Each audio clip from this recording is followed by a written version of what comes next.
Hello, ladies and gentlemen, and welcome to another edition of the Indian Nation Station pregame show here on the Indian Nation Station's YouTube channel. I'm your host, AJ Ganger. With me, as always, is the wonderful Brian Gillespie. Yes, we did coordinate our outfits again. He's just wearing different pants this week than I am again. Yeah, we didn't talk about it. It We just just happened. did it. I mean, we're just on the same wavelength. It's pretty crazy. Well, hopefully Piqua is on the same wavelength this week as we enter week 4 of the Ohio high school football season as the Red Devils of Tipp City come to town to take on our Indians as we look at our remaining schedule. Right now, 0-3 to begin the year. We have Tipp City here tonight. Then we play 3 straight games on the road here in September at Greenville next week, at Troy on the 22nd, at West Carrollton on the 29th. Homecoming against Xenia is on October the 6th. Then we play Sydney for the Battered Helmet on October 13th and close the year out here at home against Fairborn. Brian, after watching these first few games, it's definitely going to be a tough road. Well, I'll tell you what. You can look at it on one way or the other. You can say, okay, now 0-3. At some point you go, well, we got nothing to lose, right? Yep. The bar's been lowered. You know, they've struggled in those first 3 games. You know, they lost to a team who now has unfortunately lost back-to-back blowout losses in Lima Senior, which, you know, maybe that was something fool's gold a little bit. We thought maybe they were pretty good, not so much. So you're looking at last week, you know, you drop a tough one to Stebbins in a tight, close game, 17-14. You're just looking for positive things, and you're trying to focus on those positives and push forward and understand that, hey, we got nothing to lose. Tipp's coming here. Maybe we can pull off the upset. We can be that underdog now that can flip that script. And we have beaten Tipp City, I believe, two out of the last 3 meetings, 2020, 21. We lost last year at their place in a close game as well. Well, here's a side note. Tipp has never won at Alexander Stadium. So that's an interesting note to think about. Heading into last year, they hadn't beat Piqua since they joined the NBL. Yes. So, you know, Piqua has some history there, has been successful. Tipp's going to be difficult to beat this year, especially these last 2 weeks. They've gotten better. They've looked better than they did against Bellbrook. Against some weaker competition, but they've dominated that weaker competition the last 2 weeks.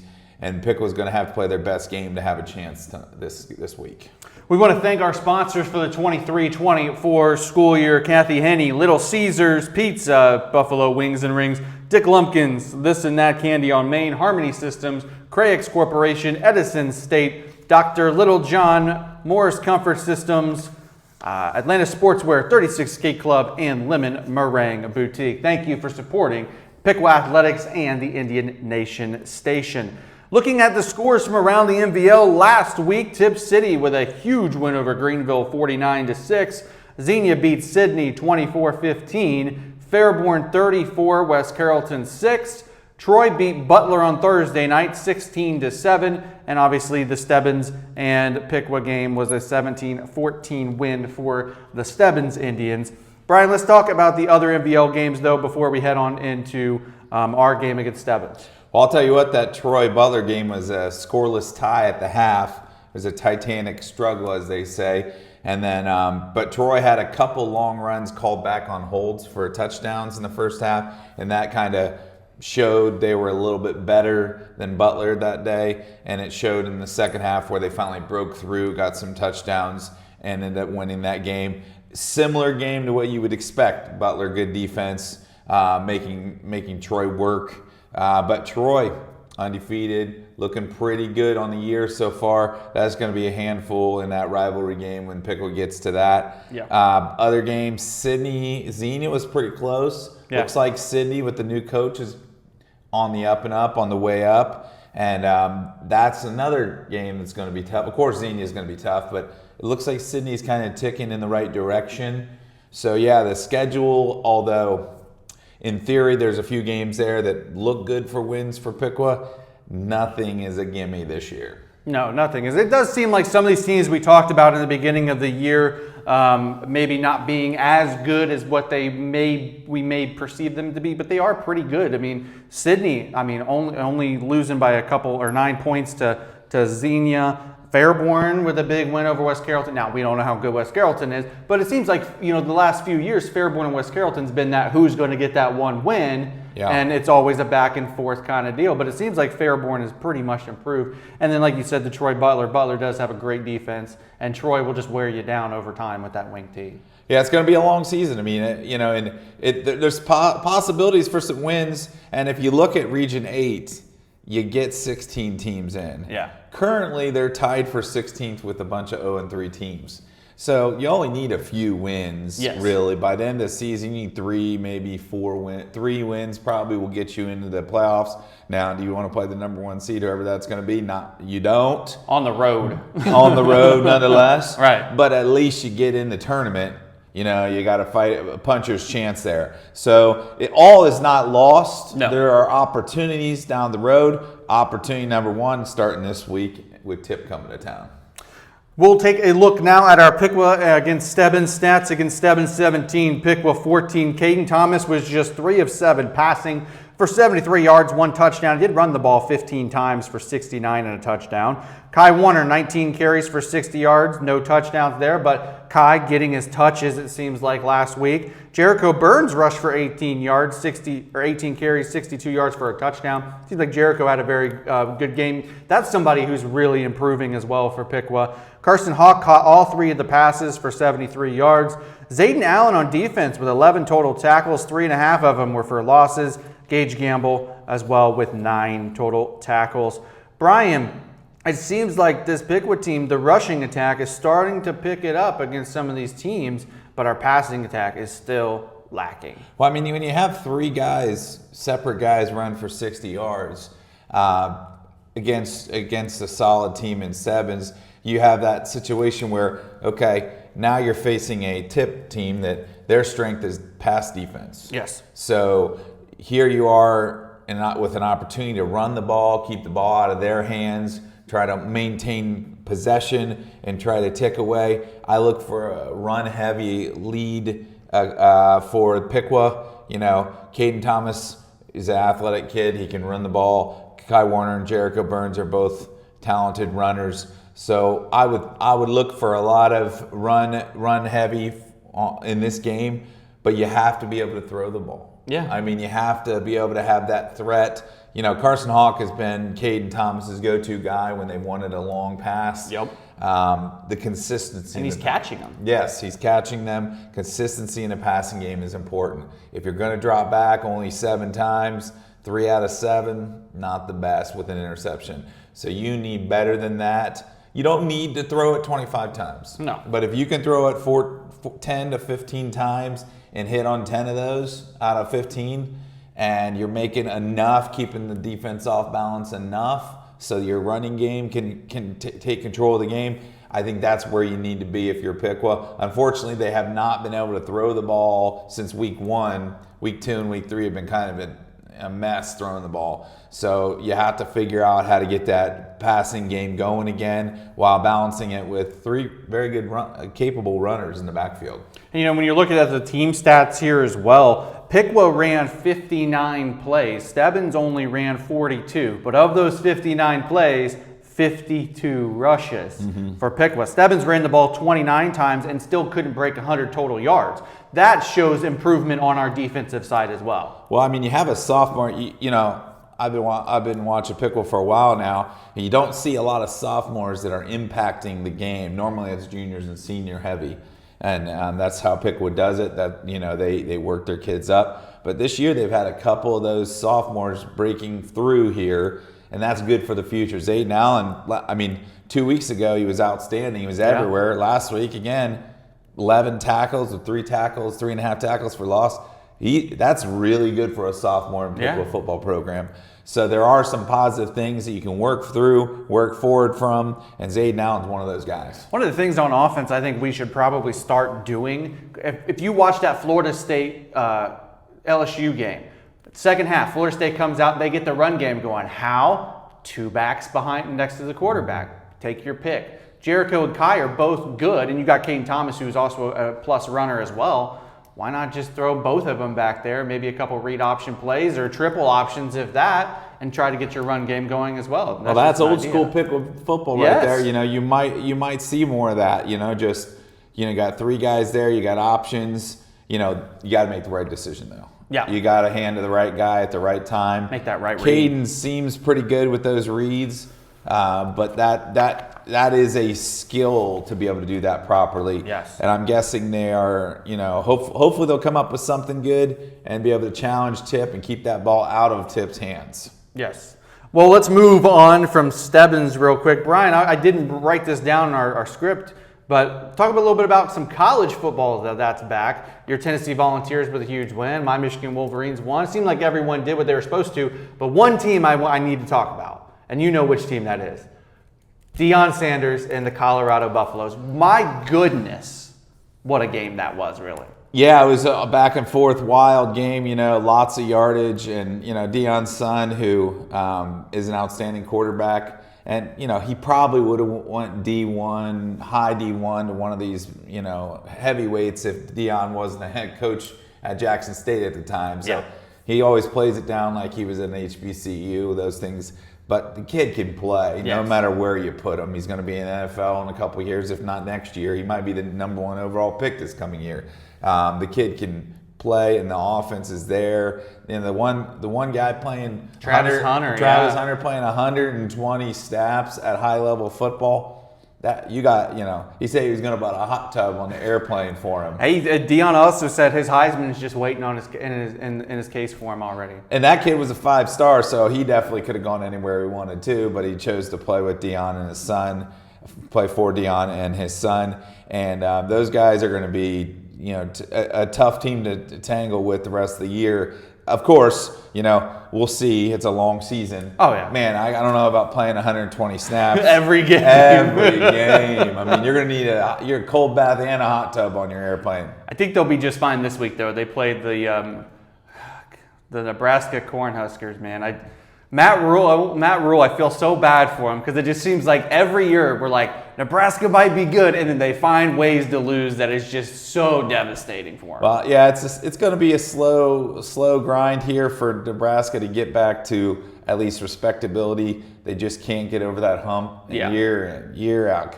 New coach. Yeah. Hey, we got this.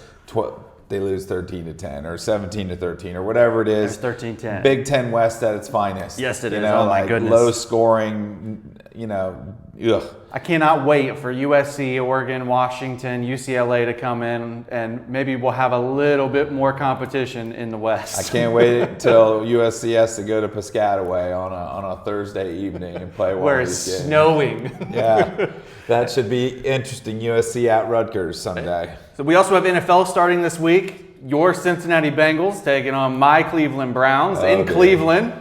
Joe Burrow has yet to win in Cleveland. He probably won't win in Cleveland this time. That's yet to be seen. Well, I just hope he plays. You know, and I think that they did beat Cleveland late in the season last year in Cincinnati, of course. And I think maybe that if there's something about playing Cleveland that it just has, you know, things haven't gone well for them until that game. I think maybe that got them past that whole, Cleveland, it's a weird game every time. So I think as long as Burrow plays and he can play healthy enough, and I'll be honest, I think they've been he's fine. Yes. I think he's been fine for 3 weeks. Yeah, he's been fine. But they're playing this game where, we're not sure if he's going to play or not. I mean, I think he's been okay for a while, so he'll be fine. It's just a matter of them having to play off that, you know, running game that the Browns bring, and then play action. They struggle with that for whatever reason. They can play Kansas City every time and perfectly. For whatever reason against the Browns, the Bengals tend to struggle with that, the way the Browns play. So Browns are no pushover. That whole division is going to be good. Nick Chubb for MVP, by the way. Running back will win it this year. Calling it. Okay. He's all in on that. All right. I haven't put a bet on it yet, so that's good news. Hold your bets for now. Hold your bets. Reminder, guys, that all of our sports contests covered by us at the Indian Nation Station are taped, delayed, and are available for replay on the YouTube channel following the conclusions of those games. Also, show your pick with pride. Hit subscribe. We're so close from hitting 2,600 subs. Thank you to everyone who keeps watching all of our content, not just the sports content, but everything else that we put out there. Week 4 games now around the NBL. 3-0 Troy hosting 0-3 West Carrollton. 1-2 Butler hosting 0-3 Greenville. Xenia goes to Stebbins. Xenia 3-0 as well. Stebbins 1-2. Sydney 1-2 hosts Fairborn 1-2, and then Piqua taking on Tipp City. Like I said before we went on the air, it seems like Sydney Fairborn is probably the game of the week in the MVL. And that's not saying much because No. if you look at the other slate, I don't see a lot of close games. I see a lot of dominating victories for Xenia. I see Butler taking care of Greenville pretty easily. Troy blasting West Carrollton probably. So yeah, you're looking at Sydney, Fairborn, both 1-2, both kind of mixed results. They look decent. They're not too bad. Maybe a little better than last year. Yeah. I like Sydney in that game though. Yes. I think they'll win that one. Piqua Tipp is going to be another one that. Hey, you know what? Again, it's going to be an interesting game because these are rivals that they've become very big rivals in the last couple of years. That Piqua's not going to lay down and let Tipp take this one easy. No, they're not. As now we move on to our matchup here tonight between Piqua and Tipp. Piqua is 0-3 to begin the year, and I couldn't even find the last time Piqua went 0-3, going all the way back to 2008 on the GWalks website. And we've had two really close losses, actually, with another one not so close. They will have a tough contest as Tipp City comes to town, who have won two straight, 27-6 against Fairborn last week, the 49-6 game against Greenville, with their only loss coming against Bellbrook to start the year 21-7. Brian, you've got all the key information here. Go ahead and tell the people what they need to know. Well, I think it's going to be, how does the Piqua offense take it? How can they run the ball? Because if they can't run the ball and they're forced to throw it, it's not gone well for them. No. And, the last 2 weeks, although against weak competition, Tipp has held their opponents to a total of 12 points. Yep. They're giving up 6 each week. They won last week. They dominated a not good Greenville team. No. But 49-6, they've got their quarterback situation settled now. They've got a quarterback number 15, senior Peyton Schultz. Last week had a nice day. He threw for 203 yards and 3 touchdowns against Greenville. Wow. He's also rushed for 75 yards and a touchdown this season. So he's actually their leading rusher. They pass the ball seemingly better than they run the ball in some ways this year. So it's going to be interesting. Piqua's defense is going to have to defend the pass better. Yes.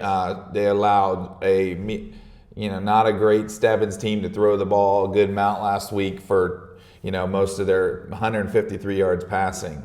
You've got to keep Tipp from taking advantage of you through the air, make tackles in space. If the game is close, Piqua has beat them before and, had beat them a lot. So especially Tipp's never been able to win at Piqua. So I wouldn't count the Indians out this week. I think they certainly are frustrated, want to let out their anger on somebody. Might as well let it out on Tipp and, throw your hat in the ring and see how it goes. Well, we were trying to research and find out the last time Piqua lost 3 straight games. Brian, you told me before we went on the air that it wasn't 3 straight games, but it was 5 straight losses. Yeah, in 2014 they lost 3 in a row. Mm-hmm. And 2009 they actually they were 3-7 on the year and they lost 5 in a row after a season opening win. So it's been 9 years since they've lost 3 in a row. And then you head back to 2009 for the 5 in a row. So let's hope that 3 in a row is all we get and we don't have to talk about this whole 2009 season again. Well, I know Bill Neese definitely doesn't want to have to hear about that anymore. No, and it is tough. This whole season has been really tough so far, but what a way to come out and just get your first win of the season in your only home game in the month of September would be amazing too. Well, you just talk about how if they win this game, now we're talking about hope. They've got momentum. They've got a winnable schedule, even though it's on the road coming up. They've got 3 games that they could rip off 4 straight wins, and now we're talking about a whole different season. Yes. So you could flip the script and really head in the right direction if you pick off this win on Friday night. I agree too. Well, this is going to complete this week's episode of the pregame show. The next pregame show will be on October the 6th. as Piqua hosts Xenia for homecoming. We'll have sideline footage only of the Piqua-Troy game on September 22nd. All home games will be able to be watched here on the Indian Nation Station's YouTube channel following the conclusion of the games. We're only doing sideline footage for Troy and Sydney this year. Those are the only 2 road games I'll be traveling to. All the other games will be on WPTW Radio live for those games. Stay tuned for the game coming up next on the Indian Nation Station's YouTube channel following the game, but we will be live simulcasting again on WPTW 1570 98.1 radio with Tom Michaels and the man Brian Gillespie on the call. For Brian, I'm your host AJ Ganger saying good night, go Piqua, beat Tipp City.